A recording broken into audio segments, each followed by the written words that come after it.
Bienvenue à vous, chers auditeurs, pour notre rendez-vous de l'excellence entrepreneuriale où un dirigeant d'entreprise inspirant partage ses expériences, compétences et méthodes avec nous.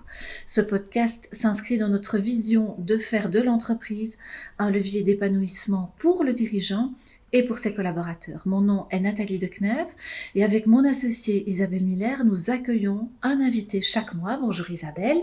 Quel est le sujet aujourd'hui et qui est notre invité ? Bonjour Nathalie, ravie d'être là. Nous allons parler de la gestion du temps et notre invité pour nous donner ses clés est Gilles Daoust. Alors Gilles, faut-il encore le présenter ? Gilles donne des conférences chaque semaine. Néanmoins, Isabelle, peut-être pour certains de nos auditeurs, si tu veux bien nous préciser Avec qui il est. plaisir. Alors Gilles représente la 3e génération de l'entreprise bruxelloise Daoust, active dans l'intérim, la sélection, l'outplacement et le career management, le secteur public et les titres services depuis 1954. Jean-Claude transmet l'entreprise à Gilles en 2015. 3 ans plus tard, Gilles est élu Young Top Manager au concours des Entrepreneur Awards, récompensant sa contribution innovante à l'entrepreneuriat belge. Et seulement 2 ans plus tard, il est nominé au titre de Manager de l'année, récompensant son style managérial basé sur les valeurs humaines et sociétales. Le groupe emploie 450 collaborateurs, gère 60 job centers sur la Belgique et génère un chiffre d'affaires de 250 millions d'euros. 8300 équivalents temps plein et 50 000 personnes différentes mises au travail chaque année.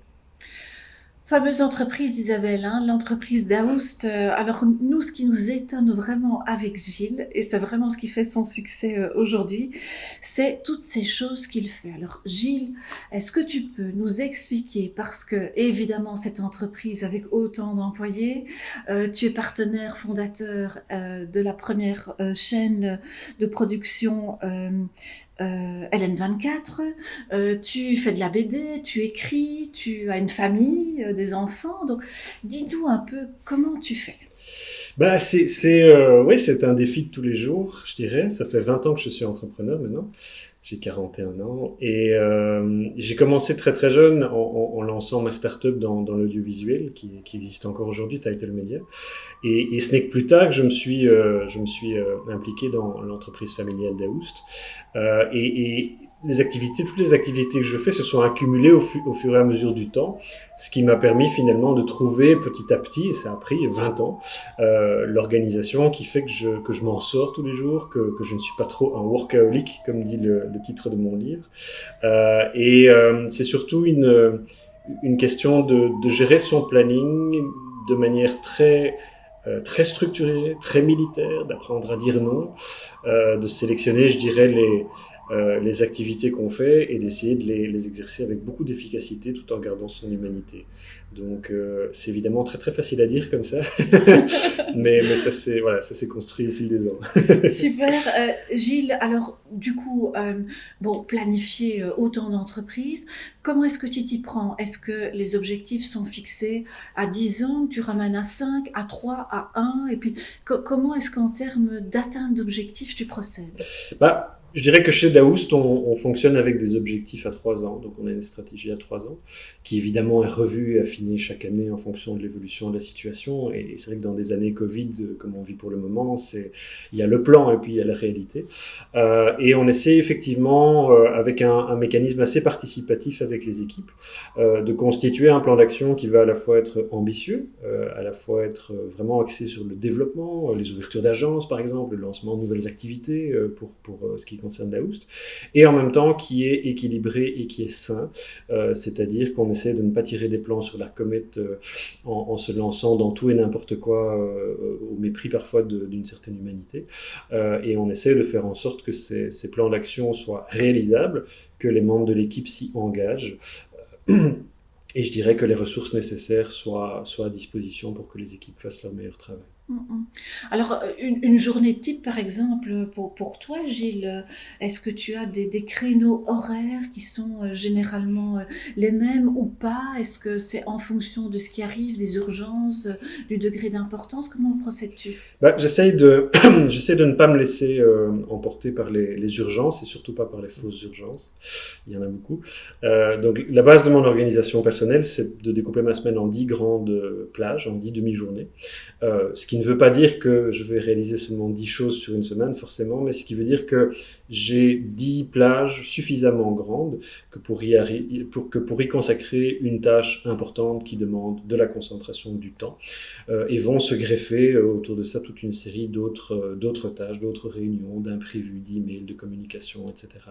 Et mon organisation personnelle, qui est particulière, qui ne s'applique pas à tout le monde, c'est que j'essaie de ne pas prendre de rendez-vous le matin, de caser tous mes rendez-vous l'après-midi et le midi, en temps normal, à travers des lunchs. En période Covid, c'est un petit peu plus compliqué, évidemment, de sorte à bénéficier le matin de plages où je peux me concentrer sur des tâches que je dois réaliser, que je dois créer, par exemple une présentation, ça peut être une conférence, ça peut être un article, ça peut être travaillé sur un projet, je ne sais pas moi, une gestion de projet, pour un projet chez Daoust ou une campagne marketing, des choses comme ça.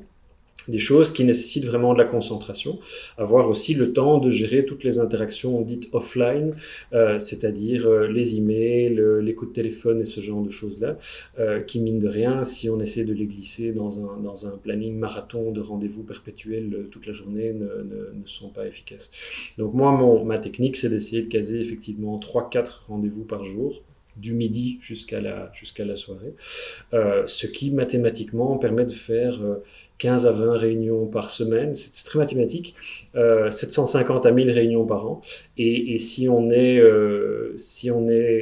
synthétique, si on arrive à sélectionner les réunions et les interactions qui sont les plus productives, j'ai envie de dire, les plus intéressantes, eh bien c'est bien assez.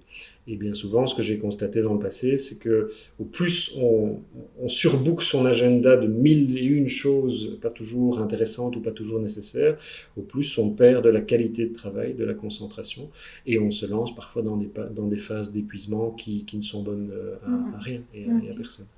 Oui, du coup, Gilles, est-ce que tu procèdes avec des to-do list ou comment fais-tu pour arriver au bout des tâches que tu as décidé d'implémenter, de traiter? Oui, très très simplement, en fait, des différents plans d'action découlent effectivement des to-do list. Moi, j'ai une méthode excessivement simple. J'utilise pas les outils d'organisation sur les smartphones ou sur les PC.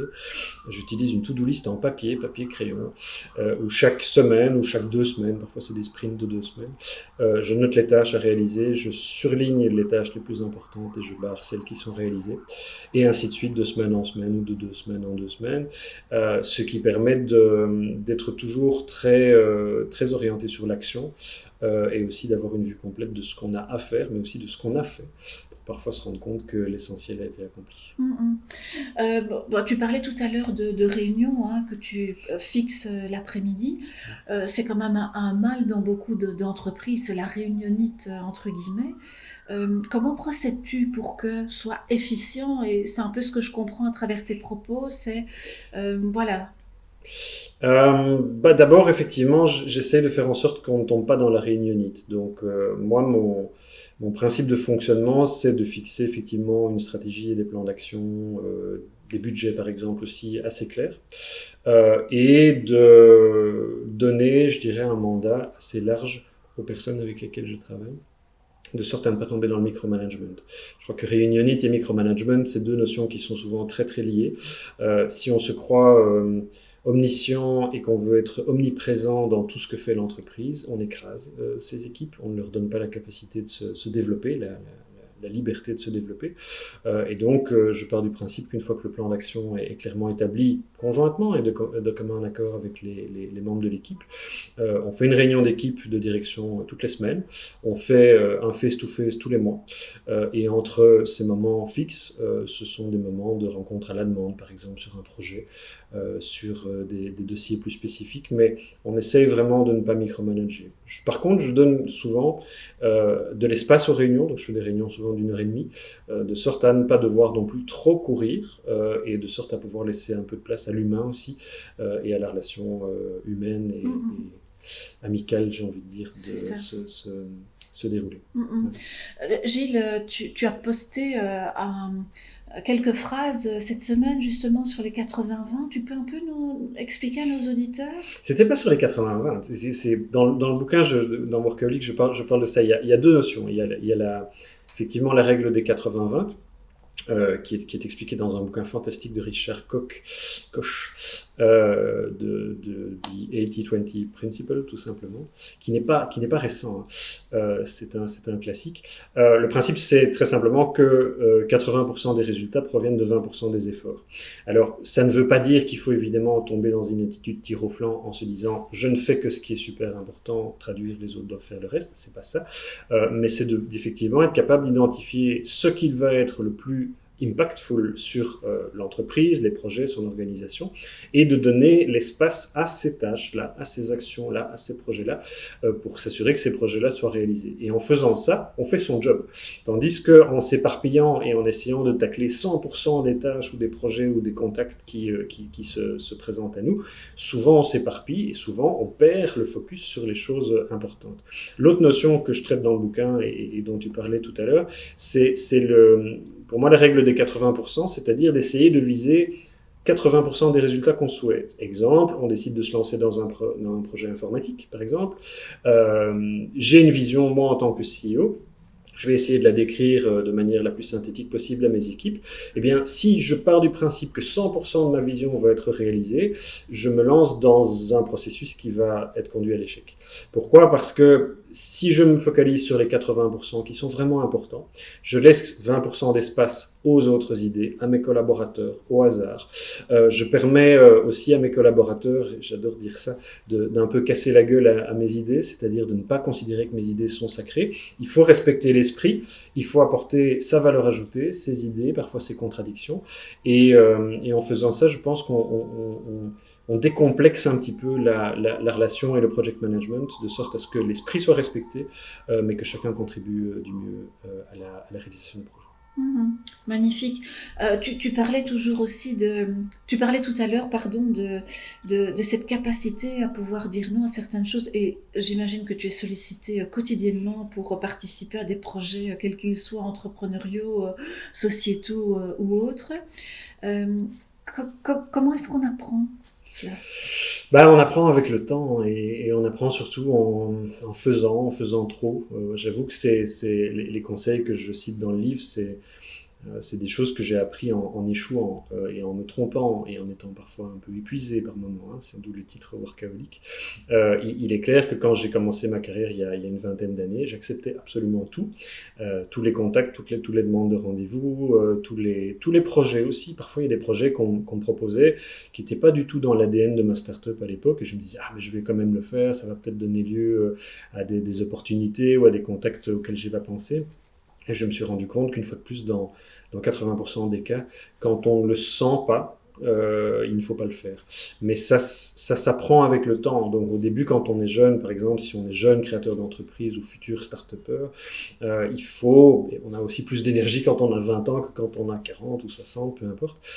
Mais il faut pouvoir effectivement faire un peu plus, de sorte à pouvoir comprendre progressivement qu'est-ce qui nous convient, qu'est-ce qui ne nous convient pas. Je pense que chaque entreprise, chaque personne finalement, chaque entrepreneur a un ADN. On en connaît les premiers brins dès l'adolescence, mais ça se compose au fur et à mesure du temps. Et au bout d'un moment, il faut plus se laisser détourner dans des choses qui ne nous correspondent pas et qui peut-être vont correspondre parfaitement à notre voisin, à notre concurrent ou à d'autres personnes. Très bien, merci beaucoup Gilles. Merci. C'est vraiment très gentil de ta part de partager tout cela avec nous, et surtout de partager aussi ce livre. Tu mets à la disposition de tous les entrepreneurs, les futurs entrepreneurs, enfin toute personne qui a envie d'être beaucoup mieux organisée. Peut-être un conseil sur ces 20 années où tu as vraiment fait beaucoup de développement personnel, peut-être un outil que tu utilises, et je pense à la matrice d'Eisenhower ou celle de Covey qui a été un petit peu réadaptée. Est-ce qu'il y a un outil que tu conseillerais d'utiliser au départ pour pouvoir suivre après une progression ? La matrice d'Eisenhower que tu cites, hein, donc la matrice important-urgent qui vise à vraiment mapper très simplement la plupart des tâches ou des projets qui rentrent en se disant ok, qu'est-ce qui est important et urgent, qu'est-ce qui n'est ni important ni urgent, ça on va mettre de côté, etc. Ça c'est un excellent outil de tri, j'ai envie de dire, soit pour soi-même, soit pour son équipe. Nous, en réunion de direction, je cite toujours cet exemple-là en disant focalisez-vous sur ce qui est important d'abord, et puis prioritairement sur ce qui est important et urgent. J'aime aussi beaucoup un bouquin qui s'appelle The One Thing, qui est un petit peu une extrapolation sur le principe des 80-20, et qui vise pour chaque journée, chaque semaine, chaque mois, etc., à définir un One Thing, c'est-à-dire une chose, une tâche, un projet, une réunion, qui est la plus importante pour cette période-là, et pour laquelle on va vraiment mettre tous les efforts nécessaires en place pour réaliser ce projet ou cette tâche avec succès, quitte parfois à rater d'autres choses ou mettre de côté d'autres tâches qui risquent de le mettre en péril. Et ce One Thing, en principe, c'est ce qui va compenser tous nos échecs, tous nos retards, tous nos oublis. Et pour moi, c'est un excellent exercice de développement personnel qui permet de se focaliser sur les choses importantes. Ça peut s'appliquer aussi à la vie personnelle, amicale, familiale. Là aussi, on est parfois un peu débordé de sollicitations, d'idées, enfin un petit peu moins en période Covid, mais et c'est voilà, se centrer sur les choses essentielles. Merci beaucoup Gilles. Avec grand plaisir. Et encore belle continuation dans tous tes projets. Merci Gilles. Merci Gilles.